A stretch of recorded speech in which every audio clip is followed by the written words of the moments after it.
Hello, welcome students. So today आज फिर language of chemistry class 9 का वो प्रोसीड करेंगे। लास्ट वीडियो में हम लोग डिस्कस किए थे सिम्बॉल्स के बारे में और साथ में ये भी बताए थे कि लैंग्वेज ऑफ केमिस्ट्री होता क्या है। तो बेसिकली आज थोड़ा सा फिर से आगे का डिटेल्स एंड रिकैपिचुलेट करेंगे इसको। तो देखिए यहाँ पे लैंग्वेज ऑफ केमिस्ट्री में बेसिकली हमारा जो इम्पोर्टेंट पॉइंट्स हैं, टॉपिक्स हैं, ये है पॉइंट वाइज हमने यहाँ पे डिस्कस किया है। और ये आपका ये जो वीडियो है, ये लास्ट वीडियो और ये वीडियो, ये जो कंटिन्यूस लैंग्वेज ऑफ केमिस्ट्री आपका जो भी वीडियोस आएंगे, ये एक बेसिक केमिस्ट्री है।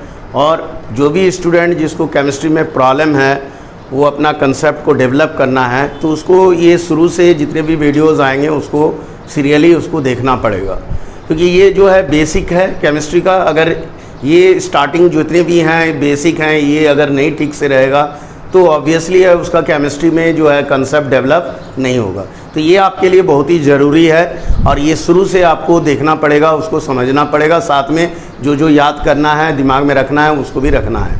ठीक है याद? तो ये आपको ध्यान रखना है और तभी आपको डेवलप होगा केमिस्ट्री। आगे का क्लास फर्दर हायर क्लास में ये आप अच्छा कर पाएंगे, नहीं तो it's a very difficult to manage it. बहुत ही मुश्किल होगा हायर क्लास में जाके केमिस्ट्री को फिर ठीक करना। तो इसीलिए इसको आप देखिए अच्छी तरह से और इसको समझने की कोशिश कीजिए। तो ये जैसे हमने कहा था कि लैंग्वेज ऑफ केमिस्ट्री में सिंबल होता है, जिस तरह से हम लोग भाषा बोलते हैं हिंदी में तो उसका सिंबल होता है, इंग्लिश में भी जो लैंग्वेज होता है उसका भी सिंबल होता है, जैसे ए है, बी है, अल्फ़ाबेट्स हैं, तो वो एक तरह का सिंबल है। इसी तरह से यहाँ भी केमिस्ट्री का जो लैंग्वेज है इसमें भी सिंबल्स होते हैं। जो एलिमेंट्स का सिंबल होता है, दैट इज़ एलिमेंट्स का यहाँ पे सिंबल होगा, जो हम लास्ट वीडियो में आपको बताए थे। जैसे मान लीजिए हाइड्रोजन का सिंबल H होता है, ऑक्सीजन का सिंबल O होता है, सोडियम का सिंबल Na होता है। तो इस तरह से ये सिंबल आपके लिए ज़रूरी है, इसको याद रखना, क्योंकि सिंबल से ही फिर आप मॉलिक्यूल्स बनाएंगे। एलिमेंट है, एलिमेंट से मॉलिक्यूल्स और मॉलिक्यूल से कंपाउंड फॉर्म करेगा। हम इस वीडियो में डिस्कस करेंगे बेसिकली ये कंपाउंड्स और फार्मूलाज, कैसे फार्मूला को हम लोग लिखते हैं, किस तरह से फार्मूला डेवलप होता है, ये आज का वीडियो में इम्पॉर्टेंट रहेगा। इसको देखना है आपको अच्छी तरह से। तो ये सिम्बॉल्स हुआ। तो एलिमेंट्स, एक्चुअली में एलिमेंट्स को हम लोग रिप्रेजेंट करते हैं सिम्बॉल्स से। तो it is represented by the symbols. तो ये सिम्बॉल से रिप्रेजेंट होगा कोई भी एलिमेंट। जैसे हाइड्रोजन को रिप्रेजेंट करना है तो हाइड्रोजन को जब रिप्रेजेंट करेंगे तो ये H हुआ। अगर हीलियम को रिप्रेजेंट करना है तो He लिखेंगे। तो these are the elements, elements are represented by the symbols. Oxygen को रिप्रेजेंट करना है तो वो लिखेंगे। तो इस तरह से क्लास 9 में आपको 1 to 20 class 9 1 to 20 atomic number 1 से लेके 20 तक, ये तो कंपलसरी है याद रखना। इसके साथ साथ कुछ कुछ इंपॉर्टेंट अदर्स जो एलिमेंट है उसका भी सिंबल आपको याद रखना है, जो ज़्यादा यूज़ होता है, जैसे कॉपर, आयरन, ये सब इम्पॉर्टेंट है। जिंक, क्लोरीन, तो ये सब आपको इम्पॉर्टेंट है। ब्रोमीन, तो ये भी आपको याद रखना जो ज़्यादा यूज़ होता है। तो इसको भी हमें याद रखना है सिंबल सब। तो आपका जो है लिस्ट, हम सिंबल्स का लिस्ट जो है हम प्रोवाइड कर देंगे और वो सिंबल को आप सीरियली कंटिन्यूसली उसको देखिए और याद करिए। ठीक है? तो ये सिंबल एंड एलिमेंट्स क्लियर हो गया। अब आ जाते हैं नेक्स्ट में कि कैसे बनता है और रेडिकल क्या है। तो हम लोग इसके पहले जो कंपाउंड्स फॉर्म करते हैं या फार्मूलाज है, उसके पहले हम लोग जस्ट नेक्स्ट स्टेप जो आएंगे ये इलेक्ट्रॉनिक कॉन्फ़िगरेशन।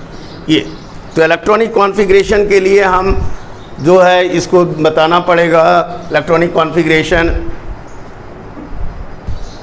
तो इलेक्ट्रॉनिक कॉन्फ़िगरेशन ये, इसके बाद हम इलेक्ट्रॉनिक कॉन्फ़िगरेशन को डिस्कस करना होगा और समझना होगा। उसी के इसके बाद हम लोग फार्मूलाज एंड कंपाउंड्स में आएंगे। तो आपका ये सारे पॉइंट्स है, ये आपको नोट डाउन करना है कि ये सब पॉइंट्स आपको लैंग्वेज ऑफ केमिस्ट्री में पढ़ना है। तो ओके, नाउ हम स्टार्ट करते हैं इलेक्ट्रॉनिक कॉन्फ़िगरेशन। तो इलेक्ट्रॉनिक कॉन्फ़िगरेशन हम स्टार्ट करते हैं आज। देखिए इलेक्ट्रॉनिक कॉन्फ़िगरेशन बेसिकली इसके लिए आपको एटॉमिक नंबर याद रखना है और ऑर्बिट वाइज जो इलेक्ट्रॉन से अरेंज होता है सेल वाइज, वो देखना है। जैसे मान लीजिए सपोज हाइड्रोजन है, इसका एटॉमिक नंबर 1 है, तो हमारा जो ये फर्स्ट सेल है, फर्स्ट ऑर्बिट है, इसमें मैक्सिमम 2 इलेक्ट्रॉन्स होते हैं, मैक्सिमम। 2 से ज़्यादा हम नहीं लिख सकते हैं। तो ये डुप्लेट रूल को फॉलो करता है। अगर एक ऑर्बिट है तो उसमें 2 इलेक्ट्रॉन मैक्सिमम होगा, तो इट फॉलो द डुप्लेट। इसका मतलब हुआ ये डुप्लेट रूल को फॉलो करता है। तो यहाँ पे 1 है तो हम तो यहाँ 2 नहीं लिख सकते हैं, यहाँ 1 ही हमको लिखना पड़ेगा। तो यही हुआ। अगर आप मान लो सपोज लिथियम लेते हैं, दैट इज़ 3, तो देखिए लिथियम में अगर K सेल है, KLMN, इस तरह से सेल नंबर ऑफ ऑर्बिट्स है, K first orbit, second orbit, third, fourth. तो यहाँ 3 है तो फर्स्ट ऑर्बिट में 2, मैक्सिमम 2 से ज़्यादा आप नहीं ले सकते हो। डुप्लेट रूल को फर्स्ट ऑर्बिट फॉलो करता है। नेक्स्ट जो ऑर्बिट्स हैं वो ऑक्टेट रूल को फॉलो करेगा, मतलब मैक्सिमम 8 इलेक्ट्रॉन्स हम वहाँ रख सकते हैं। तो यहाँ पे 8 है लेकिन यहाँ पे 3 है, ऑलरेडी 3 है तो 2 यहाँ पे आ चुका है। तो जो बचेगा, जो रेस्ट इलेक्ट्रॉन होंगे तो यहाँ डालेंगे। सपोज एक और एग्जांपल देखिए, मान लीजिए सोडियम लेते हैं 11, तो फर्स्ट ऑर्बिट में 2, सेकेंड आप मैक्सिमम 8 रख सकते हैं, 8 से ज़्यादा नहीं। तो ये ऑक्टेट रूल को फॉलो किया, 10 इलेक्ट्रॉन्स हो गया। जो रेस्ट बचा 1 इलेक्ट्रॉन, तो 1 इलेक्ट्रॉन हम थर्ड ऑर्बिट में ले सकते हैं, दैट इज़ एम सेल में आएगा। इसी तरह से suppose calcium is there 20, then first orbit 2, duplet rule, next one octet, ये भी ऑक्टेट रूल को फॉलो करेगा। Rest orbits are 2, 8, 8। देन जो रेस्ट बचा दैट इज़ इसमें आएगा फोर्थ ऑर्बिट में, यहाँ 2। तो इस तरह से ये प्रोसेस चलता है। ये क्या कहलाता है? That is arrangements of electrons. So arrangements of electrons in different orbits, it follow according to that is duplet rule and octet rule. ये जो है फॉलो करता है। इसी अरेंजमेंट, दिस अरेंजमेंट्स को ही हम लोग बोलते हैं electronic configuration. The arrangements of electron in different orbits और shell according to duplet and octet rule, this arrangements are known as electronic configuration. इसी को हम लोग इलेक्ट्रॉनिक कॉन्फ़िगरेशन बोलते हैं। अब आ जाइए, इसमें जो इम्पॉर्टेंट है इसको देखना है। ये जो आउटर मोस्ट सेल है, ये outermost shell that is an shell है। मान लो इस केस में आउटर मोस्ट सेल कौन सा है? एन। तो हम लिखेंगे इसको ऐसे, समझिए, आउटर मोस्ट सेल या ऑर्बिट, इसको हम लोग बोलेंगे वैलेंस सेल। इसको हम लोग बोलते हैं वैलेंस सेल। ये वैलेंस सेल कहलाएगा। आउटर मोस्ट ऑर्बिट और outermost shell is known as valence shell. और ये जो इलेक्ट्रॉन होगा that is electron present in valence shell. ये जो वैलेंस सेल में जो प्रेजेंट होगा उसको हम लोग बोलेंगे valence electron. This is valence, ये वैलेंस इलेक्ट्रॉन कहलाएगा। ठीक, ये क्लियर हो गया। तो इस तरह से इलेक्ट्रॉनिक कॉन्फ़िगरेशन हम फॉलो किया जाता है। ओके, तो ये वैलेंस इलेक्ट्रॉन, अब नाउ वैलेंसी इसी पे डिपेंड करता है। ये इलेक्ट्रॉनिक कॉन्फ़िगरेशन जो है ये एक तरह का बेसिक कंसेप्ट है, बेस है। ये इलेक्ट्रॉनिक कॉन्फ़िगरेशन है, एनी हाउ स्टूडेंट को समझना होगा, सीखना होगा, बिकॉज ये इलेक्ट्रॉनिक कॉन्फ़िगरेशन अगर नहीं कर पाएंगे तो डिफरेंट प्रॉपर्टीज़ की जो होता है एलिमेंट्स का, उसका वैलेंसी है, उसका कंबाइनिंग कैपेसिटी जिसको हम लोग बोलते हैं, या रिएक्टिविटी है, या मेटेलिक कैरेक्टर है, कुछ भी उसका जो प्रॉपर्टीज़ होता है इसी पे डिपेंड करता है। तो ये एकदम हर हाल में आपको सीख लेना है, समझ लेना है। ठीक है, नाउ नेक्स्ट जो है हम लोग आगे आते हैं, प्रोसीड करते हैं। तो वैलेंसी में आपको इम्पॉर्टेंट है यहाँ भी, जैसे हमने कहा था कि इलेक्ट्रॉनिक कॉन्फ़िगरेशन एक बेस है, यहाँ वैलेंसी में भी आपको इलेक्ट्रॉनिक कॉन्फ़िगरेशन के अकॉर्डिंगली करना होगा। वैलेंसी फाइंड आउट कर सकते हैं आप। तो यहाँ देखिए, जैसे मान लीजिए इलेक्ट्रॉन्स का एलिमेंट है, किसी भी एलिमेंट का आपको वैलेंसी निकालना है, तो how to find it out, कैसे आप निकालोगे? तो वैलेंसी, जैसे मान लीजिए एक एग्जांपल है सोडियम का एटॉमिक नंबर 11 है। तो ये इसका अरेंजमेंट्स है, इलेक्ट्रॉनिक कॉन्फ़िगरेशन, जैसा हमने लास्ट में कहा था कि 2, 8, 1 इसका आएगा फर्स्ट ऑर्बिट 2, उसके बाद 8 जो रिमेनिंग बचा 1।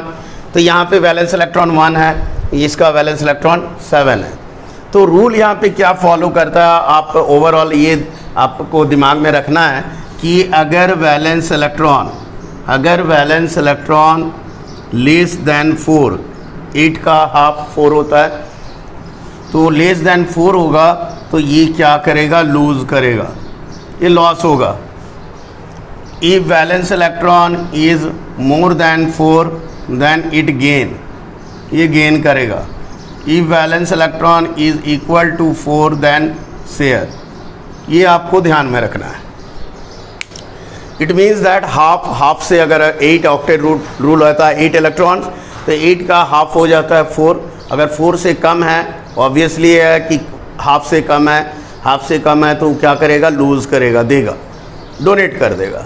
और अगर हाफ से अधिक है तो वो डोनेट नहीं कर सकता, डोनेट करने में उसको एनर्जी ज़्यादा लगेगा जो कि पॉसिबल नहीं है, तो वो गेन करेगा। गेन जब करेगा तो उसको एनर्जी का रिक्वायरमेंट कम लगेगा। तो ये है, अगर इक्वल है, जस्ट बिटवीन है, इन बिटवीन है, 4 है, देन ऑब्वियसली वो शेयर करेगा, ना तो लूज़ होगा ना तो गेन करेगा, वो शेयर करेगा दूसरा एलिमेंट के साथ। इसको भी हम लोग डिस्कस करेंगे।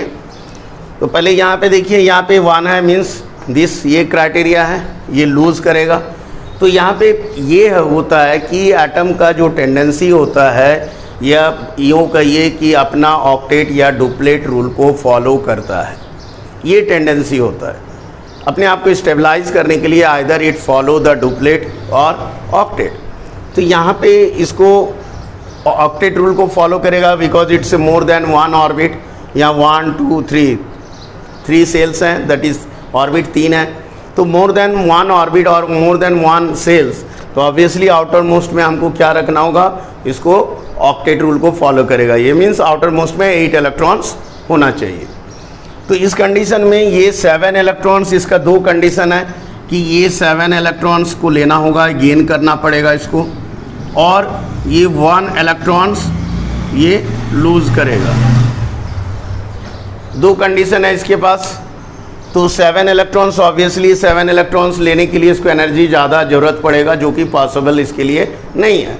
तो ये क्या होगा, ये नहीं हो सकता। तो ये यहाँ पे 1 इलेक्ट्रॉन ये लूज़ कर देगा। जब लूज़ करेगा तो ये ऑर्बिट क्या होगा, ख़त्म हो जाएगा। लूज़ करने के बाद ये आउटर मोस्ट ऑर्बिट ऑटोमेटिकली ख़त्म होगा। वी नो दैट ऑर्बिट जो है इलेक्ट्रॉन से ही बनता है। If electrons are there means orbits are there, because orbits क्या है, एक इमेजिनरी लाइन है। जो इलेक्ट्रॉन मूव करता है उसको दिखाने के लिए हम लोग जो लाइन ड्रॉ करते हैं उसी को ऑर्बिट बोलते हैं। तो ऑर्बिट से ही इलेक्ट्रॉन से ही ऑर्बिट बनता है, ये आपको याद रखना। अगर इलेक्ट्रॉन है तो ऑर्बिट है। जहाँ जिस जगह पे इलेक्ट्रॉन, जिस पोजीशन से इलेक्ट्रॉन मूव करेगा वही उसका ऑर्बिट होगा। क्लियर। तो जिस पोजीशन में सपोज ये एटम है और इस पोजीशन से इलेक्ट्रॉन मूव कर रहा है तो ऑर्बिट यहाँ पे बनेगा। अगर इस पोजीशन से इलेक्ट्रॉन मूव कर रहा है तो ऑर्बिट यहाँ बनेगा। अगर इस पोजीशन से इलेक्ट्रॉन मूव कर रहा है तो ऑर्बिट यहाँ पे बनेगा। तो वो ऑर्बिट जो है एक्चुअली इलेक्ट्रॉन का पोजीशन, और जिस पोजीशन से ये मूव करता है वहीं पे ऑर्बिट बनता है। तो यहाँ जैसे ही इलेक्ट्रॉन लूज़ हो गया तो इसका ऑर्बिट ख़त्म हो गया, ये इलेक्ट्रॉन निकल गया तो ऑर्बिट ख़त्म हो गया। यहाँ पे तो आउटर मोस्ट मेरा ये 8 आ गया। तो ये इलेक्ट्रॉन गया कहाँ, ये यहाँ पे गया। तो ये इलेक्ट्रॉन ट्रांसफ़र हो गया यहाँ पे, क्योंकि इसको एक 1 इलेक्ट्रॉन चाहिए more than this 4 means gain, it has the tendency to gain. ये गेन करेगा, गेन करने का टेंडेंसी है क्योंकि इसको 1 चाहिए। ठीक है, तो ये गेन करेगा इस तरह से। जब ये गेन करेगा तो ये हमारा 8 ये अपना ऑक्टेट को पूरा करेगा। तो इन दिस वे ये अपने ऑक्टेट को पूरा कर ले रहा है। तो जब इसका ऑक्टेट पूरा होगा ये स्टेबलाइज होगा, ये भी ऑक्टेट पूरा हो गया, ये दोनों ही अपने आप को स्टेबलाइज करेगा और एक कंपाउंड बन जाएगा। तो इस तरह से दोनों अपने अपने ऑक्टेट या डुप्लेट को पूरा करके और ये स्टेबलाइज होता है और एक तरह से बॉन्ड क्रिएट होता है दोनों के बीच। एक certain force of attraction create होता है और उस फोर्स ऑफ अट्रैक्शन के कारण दोनों आपस में जुड़ जाता है, दोनों आपस में मिलके कंपाउंड बनाता है। ठीक है। अब जैसे मान लीजिए सोडियम है तो ये इलेक्ट्रॉन को लूज़ किया। अब आप यहाँ देखिए 1 इलेक्ट्रॉन लूज़ किया तो ये क्या बन गया, एक इलेक्ट्रॉन इसका कम हो गया। मीन्स ये इलेक्ट्रॉन कम हुआ मीन्स Na+ हो गया। इलेक्ट्रॉन अपने आप में क्या होता है, नेगेटिव होता है। तो इलेक्ट्रॉन जहाँ से लूज़ होगा तो उसका नेगेटिव कम हो गया तो पॉजिटिव उसका ज़्यादा हो जाएगा। किसी भी एटम में, कोई भी एटम में जो है ये positive and negative equal numbers होते हैं। मीन्स प्रोटॉन एंड इलेक्ट्रॉन्स ये दोनों इक्वल होते हैं, ये इक्वल होगा। मीन्स जितना पॉजिटिव होगा उतना ही नेगेटिव होगा। दैट्स वाई एटम क्या होता है, इलेक्ट्रिकली न्यूट्रल होता है। ये न्यूट्रल होता है इलेक्ट्रिकली, क्योंकि atomic number is equal to number of protons and number of protons are equal to the number of electrons. ये दोनों इक्वल होगा, मीन्स 3 एटॉमिक नंबर जितना होगा उतना ही प्रोटॉन होगा, उतना ही इलेक्ट्रॉन होगा। तो किसी भी एटम में ये तीनों इक्वल होता है और प्रोटॉन पॉजिटिव चार्ज होता है, electron negative. It means that अगर यहाँ से मान लीजिए सोडियम है तो सोडियम का एटॉमिक नंबर 11 है, इट मीन्स दैट प्रोटॉन भी 11 होगा, इलेक्ट्रॉन भी 11 होगा। लेकिन एक इलेक्ट्रॉन जब लूज़ हो गया तो इलेक्ट्रॉन कम हो गया। इलेक्ट्रॉन ओनली ट्रांसफ़र होता है, प्रोटॉन ट्रांसफ़र नहीं होता क्योंकि प्रोटॉन न्यूक्लियस में होता है। तो प्रोटॉन ट्रांसफ़र नहीं होगा, सिर्फ इलेक्ट्रॉन ही लूज़ और गेन करता है। तो यहाँ पे प्रोटॉन तो हमारा स्टेबल है, प्रोटॉन चेंज नहीं होगा, प्रोटॉन ट्रांसफ़र नहीं होगा। तो प्रोटॉन यहाँ पे 11 था, इलेक्ट्रॉन भी 11 था, लेकिन इलेक्ट्रॉन ट्रांसफ़र हो गया, इसमें आ गया तो इलेक्ट्रॉन 1 कम हो गया, दैट इज़ 1 लेस हो गया, दैट इज़ ये 11 से 10 हो गया। तो जब ये 10 हो गया, ये 11 हो रहा था और ये 10 हो गया, it means that negative electron कम हो गया, नेगेटिव चार्ज कम हो गया। तो ऑब्वियसली रिजल्टेंट चार्ज डेवलप होगा, दैट इज़ पॉजिटिव। तो इस तरह से ये पॉजिटिव चार्ज डेवलप हुआ। नाउ इट फॉर्म्स, ये हमारा एटम है। अब ये एटम से लूज़ करने के बाद ये आयन बन गया, दिस इज कॉल्ड आयन। कौन सा आयन? तो positive ion, that is cation. तो ये कैटायन बन गया। तो यही डिफरेंस है बेसिकली एटम एंड आयन में। एटम व्हेन लूज और gain electron it convert into ion, and ions दो तरह का होता है, if it is positive charge then cation, if it is negative charge then anion, तब वो एनायन बनेगा, लाइक क्लोरीन। अब देखिए यहाँ पे हम आगे का डिस्कस करते हैं यहाँ क्लोरीन के साथ, तो वो देखना है, बता रहे हैं जस्ट। ठीक, तो अब देखिए इसमें हम यहाँ पे दिखा रहे हैं, यानी आप Cl का देख लेते हैं कंडीशन। Cl में 1 इलेक्ट्रॉन गेन किया, दैट इज 17 है, 1 इलेक्ट्रॉन गेन किया, तो ये अब क्या हो जाएगा Cl माइनस, बिकॉज फिर से वही फॉलो करेंगे कि 17 एटॉमिक नंबर 17, प्रोटॉन 17, इलेक्ट्रॉन भी 17, लेकिन 1 इलेक्ट्रॉन इसका जब गेन किया तो इलेक्ट्रॉन हो गया इसका 18, तो नेगेटिव चार्ज डेवलप हो गया, ज़्यादा इलेक्ट्रॉन हो गया मीन्स ज़्यादा नेगेटिव हो गया, दैट्स वाई ये नेगेटिव चार्ज हो गया। क्लियर? तो इस तरह से ये पॉजिटिव और ये नेगेटिव दोनों के बीच में अब फोर्स ऑफ अट्रैक्शन क्रिएट होता है। दिस पॉजिटिव एंड नेगेटिव के बीच में एक certain force of attraction create होता है। इस तरह से एक फोर्स रहता है जो बाइंड करता है, जो दोनों को कंबाइन करता है, जोड़ता है। एक फोर्स ऑफ अट्रैक्शन दोनों के बीच डेवलप होता है और दोनों एक दूसरे को क्या करता है, कंबाइन करता है, एक दूसरे को अट्रैक्ट करता है, और इस तरह से ये हमारा NaCl कंपाउंड बन जाता है। तो ये हमारा बेसिक था, इसको ध्यान में रखना है किस तरह से जुड़ता है। अब नाउ इट बिकम्स स्टेबल, अब ये स्टेबल हो गया, ठीक है, क्योंकि ये अपना ऑक्टेट को पूरा किया, ये भी अपना ऑक्टेट को पूरा करके कंबाइन होके स्टेबल हो गया, अपना स्टेबल इलेक्ट्रॉनिक कॉन्फ़िगरेशन को ये फॉलो कर लिया, ठीक है, समझ में आया। तो इस तरह से हम नेक्स्ट में आगे फिर प्रोसीड करते हैं, जो किस तरह से ये कंबाइन किया तो इसमें कि कौन सा चार्ज डेवलप होगा, ये भी आपको समझ में आया, -1 या +1 इस तरह से। ओके, नेक्स्ट हम लोग प्रोसीड करते हैं, जल्दी जल्दी कर लेंगे। तो यहाँ पे देखिए वैलेंसी अब हम लोग क्लियर करते हैं कि ये एक इलेक्ट्रॉन को, जैसे हमने कहा कि एक इलेक्ट्रॉन लूज़ हुआ, इसका गेन हुआ, तो ये अपना 1 इलेक्ट्रॉन लूज़ किया और ये 1 इलेक्ट्रॉन गेन किया। इट मीन्स दैट ये लूज़ किया 1 इलेक्ट्रॉन एंड ये गेन किया 1 इलेक्ट्रॉन, दैट्स वाई ये वैलेंसी दोनों का कितना हो गया 1, तो इसीलिए इसका भी वैलेंसी 1 हो गया, इसका भी वैलेंसी 1 हो गया, ठीक है। इसका मतलब क्या हुआ? इसका मतलब ओवरऑल ये हुआ कि जितना number of electron either lose और gain to complete its duplet और ऑक्टेट, वो अपने डुप्लेट या ऑक्टेट को पूरा करने के लिए जितना इलेक्ट्रॉन्स जो है लूज करेगा या गेन करेगा वही उसका वैलेंसी होगा। इसलिए क्लोरीन का भी वैलेंसी 1 हो गया, सोडियम का भी वैलेंसी 1 हो गया। एक और आप एग्जाम्पल देख सकते हैं, ऑक्सीजन है, मान लीजिए सपोज ऑक्सीजन 8 होता है, एटॉमिक नंबर 8, तो इलेक्ट्रॉन एंड प्रोटॉन भी 8 होगा, तो इसका इलेक्ट्रॉनिक कॉन्फ़िगरेशन में फर्स्ट ऑर्बिट में 2, सेकेंड ऑर्बिट में 6, तो 6 है मतलब वैलेंस इलेक्ट्रॉन मोर देन 4। तो जब मोर देन 4 हमने कहा था कि वैलेंस इलेक्ट्रॉन जो है अगर 4 से अधिक होगा तो क्या करेगा, ये गेन करेगा, क्योंकि लूज़ करने में इसको एनर्जी ज़्यादा लगेगा, जो पॉसिबल नहीं है। तो ये 2 इलेक्ट्रॉन्स क्या करेगा, ये 2 इलेक्ट्रॉन्स ऑक्टेट को पूरा करने के लिए, इसको ऑक्टेट को पूरा करने के लिए 2 इलेक्ट्रॉन्स लेगा। तो इट मीन्स दैट ये 2 इलेक्ट्रॉन लेगा, मीन्स ये 2 इलेक्ट्रॉन्स गेन किया, और ये क्या होगा 2 माइनस हो जाएगा। ठीक है, तो इसका वैलेंसी कितना हो गया, देयरफॉर ऑक्सीजन का भी वैलेंसी कितना हो गया, इसका 2। तो ये इसका वैलेंसी 2 हो गया। तो क्लियर।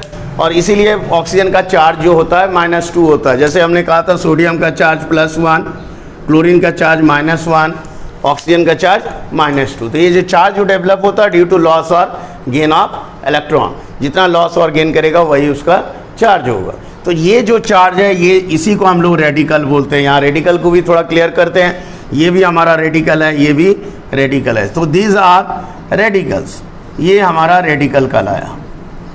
तो ये चार्ज जो है वो डेवलप होता है और इसको हम लोग रेडिकल बोलेंगे, that is positive radical, and these 2 are negative radicals. तो ये हमारा रेडिकल कहलाएगा।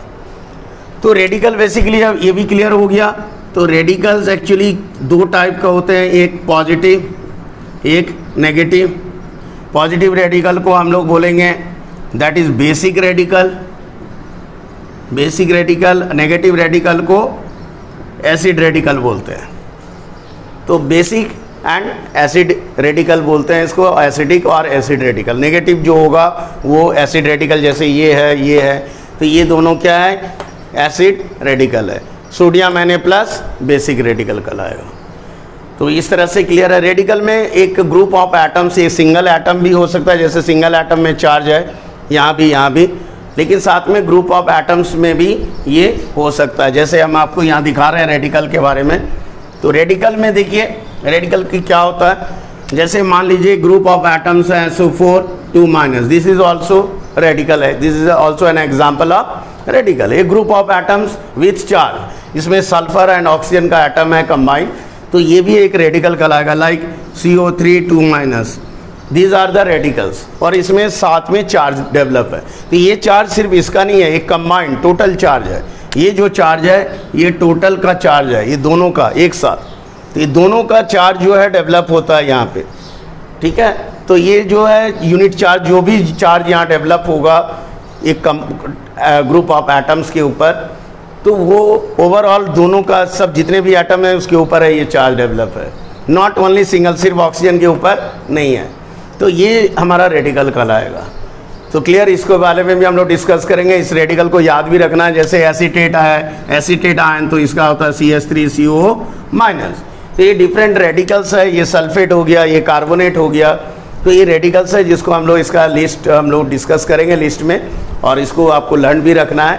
और इसी रेडिकल्स की हेल्प से आप जो है किसी भी कंपाउंड का फॉर्मूला या अदर्स उसको आप लिख सकते हैं, कैसे डेवलप होता है, किस तरह से कंपाउंड लिखते हैं, नेमिंग कैसे होता है, ये इसके हेल्प से हम लोग डिस्कस करेंगे।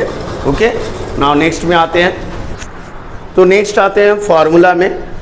तो ये फार्मूला में देखना है कि कैसे फार्मूला डेवलप होता है, किस तरह से फार्मूला हम लोग यूज़ करते हैं, बनता कैसे है।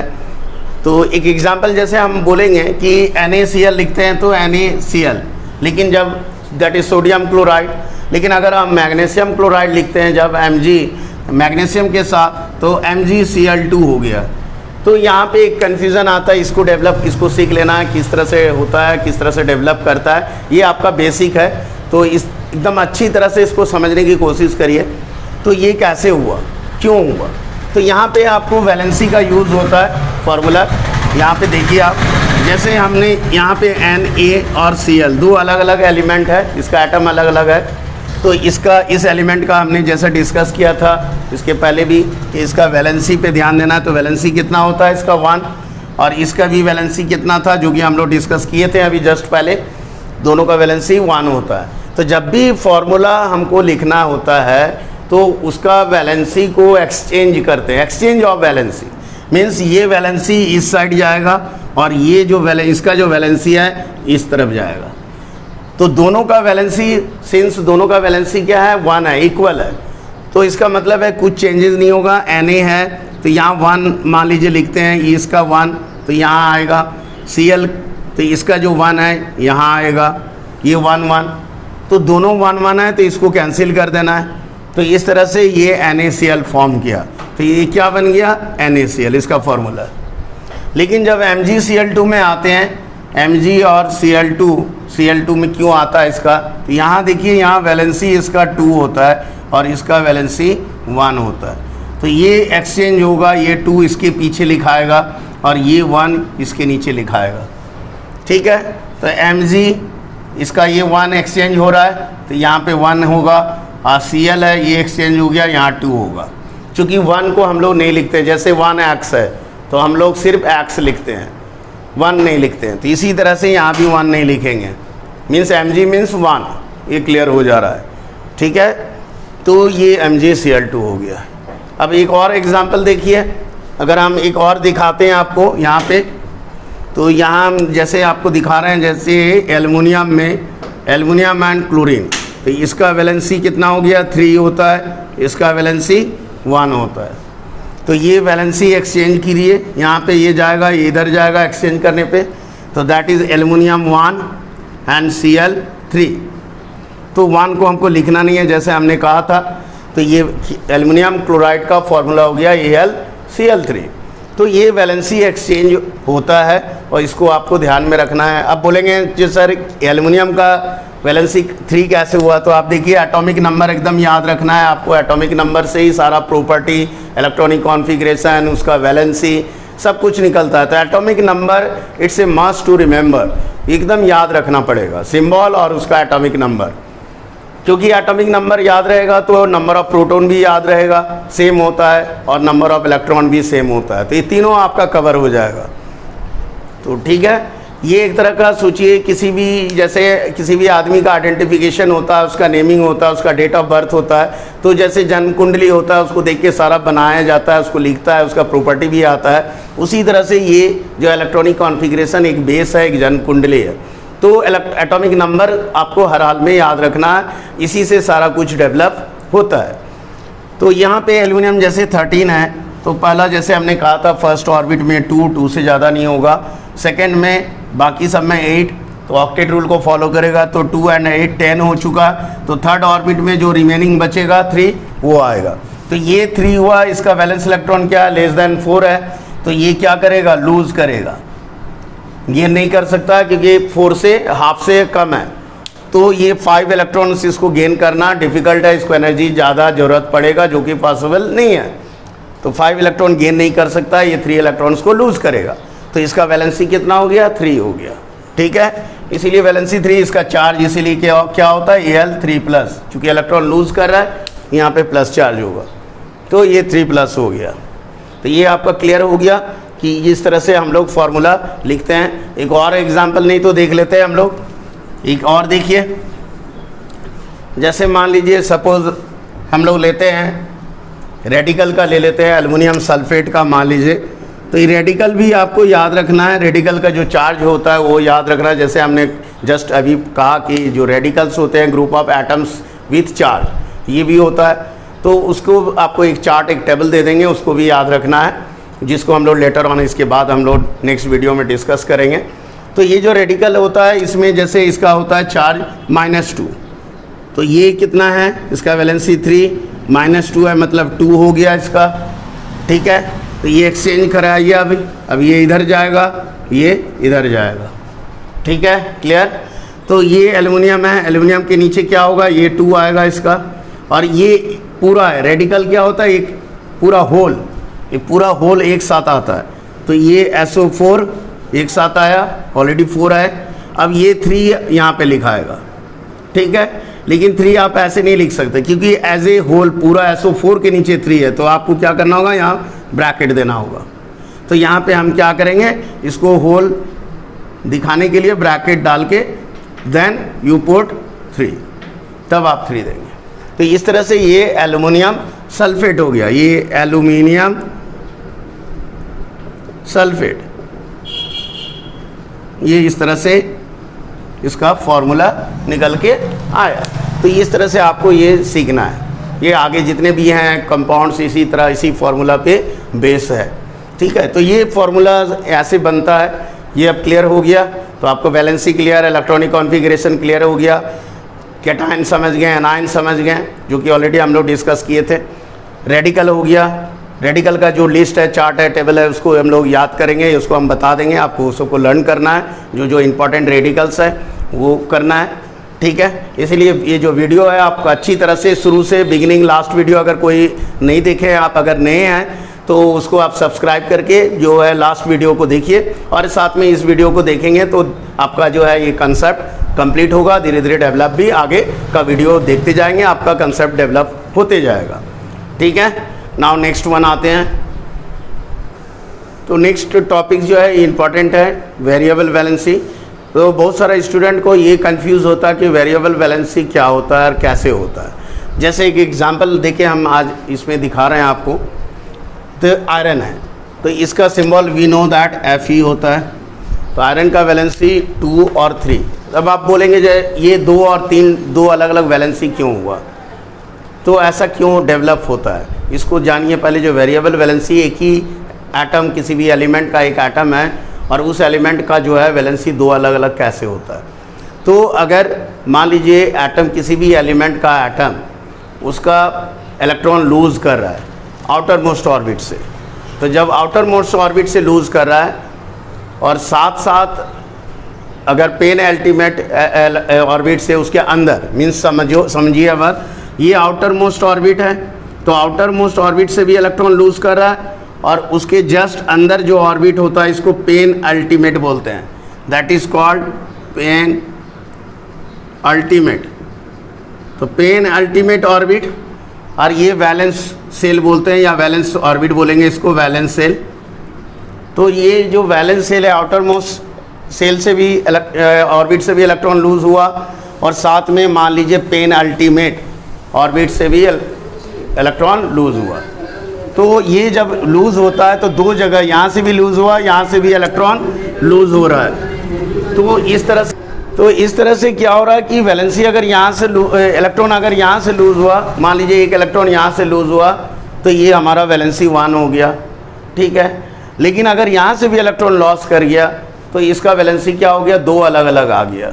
तो जब इलेक्ट्रॉन्स लूज़ करता है, या तो आउटर मोस्ट के साथ साथ पेन अल्टीमेट से भी इलेक्ट्रॉन लूज़ कर रहा है, तो उस कंडीशन में किसी भी एलिमेंट का अगर एटम इस तरह से फॉलो कर रहा है, इस तरह से प्रॉपर्टी शो कर रहा है, तो वो वेरिएबल वैलेंसी डेवलप होता है। क्लियर। तो इस केस में जैसे हमने कहा आयरन में, फेरस में 2 इलेक्ट्रॉन जैसे लूज़ किया, तो और साथ में 3 हो गया, मतलब पेन अल्टीमेट से भी इलेक्ट्रॉन लूज़ हो रहा है, ठीक है। तो इसका वैलेंसी कितना हो गया, 2 और 3। क्लियर। तो जब वैलेंसी 2 होगा तो इसको फेरस बोलेंगे। लोअर वैलेंसी OUS होता है, ऐड करते हैं हम लोग, सफिक्स लगाते हैं OUS जब लोअर वैलेंसी होगा। तो इसका लोअर वैलेंसी 2 वैलेंसी है, 2 और 3 वेरिएबल वैलेंसी। तो लोअर वैलेंसी 2 है तो यहाँ पे OUS होगा। हायर वैलेंसी जब रहेगा तो IC, एक, तो यहाँ पे हम एक लगाएंगे, that is ferrous and ferric. तो फेरस ऑक्साइड हो गया, क्योंकि दोनों का वैलेंसी कितना है, 2। ऑक्सीजन का भी वैलेंसी हम लोग जानते हैं 2 है, आयरन का भी 2 हो गया। इसी तरह से फेरिक ऑक्साइड का लेकिन चेंज हो जाएगा, क्योंकि अभी हमने कहा कि ये ऑक्सीजन का तो वैलेंसी 2 होता है, वेरिएबल नहीं है। आयरन का वैलेंसी यहाँ पे क्या हो गया, 3 हो गया यहाँ पे। तो एक्सचेंज करेंगे, ये 3 ऑक्सीजन के पीछे लिखाएगा, ये 2 आयरन के पीछे, तो हो गया Fe2O3। तो क्लियर। इसी तरह से कॉपर में आता है क्यूप्रस एंड क्यूप्रिक, लेकिन कॉपर का वैलेंसी 1 और 2, तो 1 होगा तो क्यूप्रस ऑक्साइड लाइक दिस, इसका 2, इसका 1, एक्सचेंज हुआ। 1 का तो लिखना नहीं है, तो ऑक्सीजन के पीछे 1 मीन्स हमको कुछ लिखना नहीं है ये, तो और इसका ऑक्सीजन का वैलेंसी 2, एक्सचेंज हो गया। यहाँ पे 2 एक्सचेंज हो रहा है, कैंसिल हो जाएगा, तो इस तरह से ये क्यूप्रिक ऑक्साइड हो गया। क्लियर। ना इसी तरह से टीन में देखिए, दैट इज स्टेनस क्लोराइड, और इस यहाँ पे स्टेनिक क्लोराइड, ये दिस वन, इसमें 2 और 4, इसका 2 और 4 होता है। तो ये SN का यहाँ पे 2 हो गया और यहाँ 1 हो गया, वैलेंसी एक्सचेंज हो गया, ठीक है। और इस केस में यहाँ वैलेंसी इसका 4 होता है और यहाँ 1 होता है, इसीलिए यहाँ पे 4 आ गया एक्सचेंज होने पे। तो इस तरह से Stenik chloride. Now it's clear. अब ये कॉन्सेप्ट क्लियर हो गया है ना। तो ये वेरिएबल वैलेंसी था, इसको एकदम अच्छी तरह से जो शुरू से जो है इसको अच्छी तरह से कवर अप कीजिए। कुछ जो यूट्यूब में आता है नए जो है कुछ आजकल जो है यूट्यूब में खास करके एजुकेशनल में और अदर ऑल्सो, तो कुछ वीडियो जो है गलत भी हो जाता है, कंसेप्ट को गलत डायरेक्शन में दे देता है। तो ये भी आपको ध्यान में रखना है कि जो भी वीडियो देखना है वो सही वीडियो होना चाहिए, नहीं तो आपका कंसेप्ट जो है फिर से कंफ्यूज हो जाएंगे और कंसेप्ट पूरा बिगड़ जाएगा। तो ये आपको ध्यान में रखना है, जो बेसिक प्रॉपर्टी है उसको अच्छी तरह से समझना है और उसको ज़्यादा से ज़्यादा उसको देखना है, समझना है।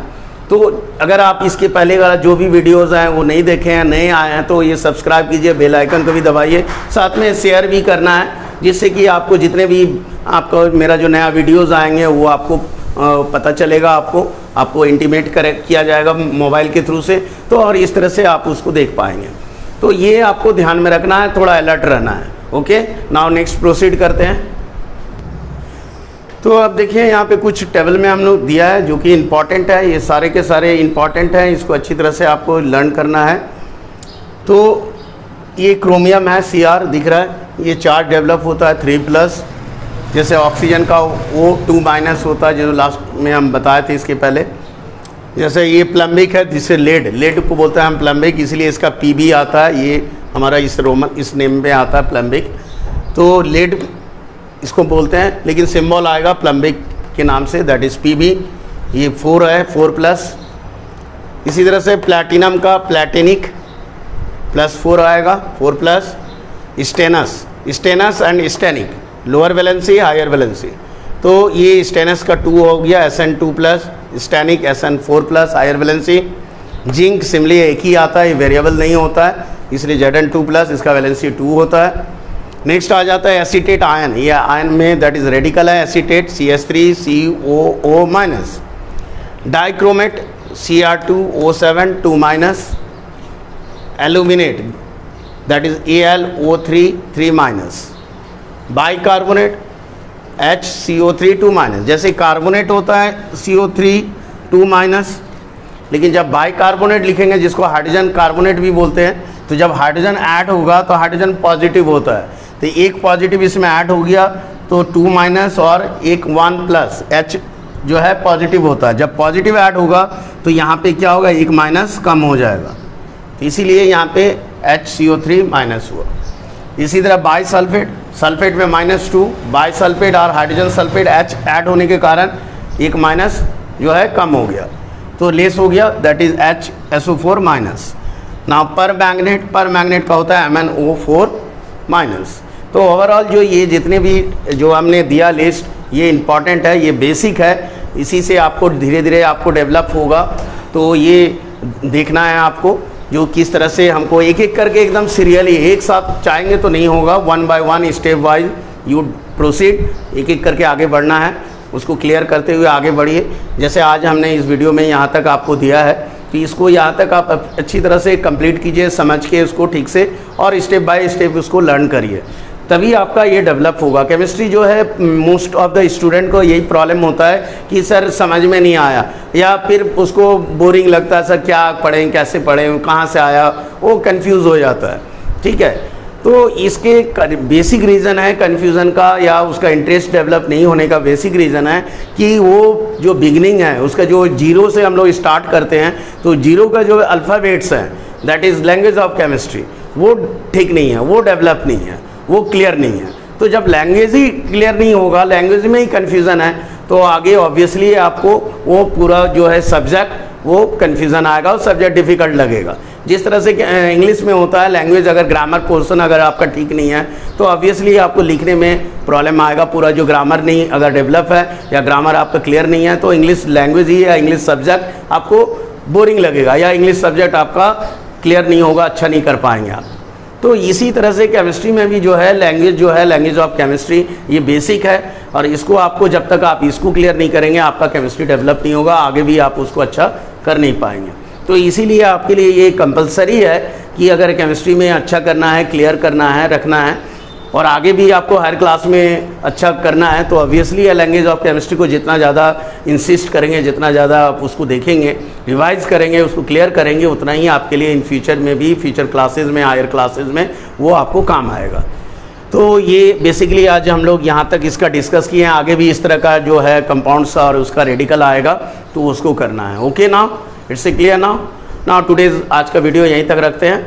तो ये ध्यान रखना है इसके, मेरा जो पहले वाला वीडियो 9 का आया है उसको भी आपको देखना है ठीक से, और उसको सब्सक्राइब कर लें अगर नहीं आए तो, और इसको ज़्यादा से ज़्यादा इसको आप उसको रिवाइज़ करें, उसको देखें, उसको लिखें भी, तभी आपका ये डेवलप करेगा। Okay then.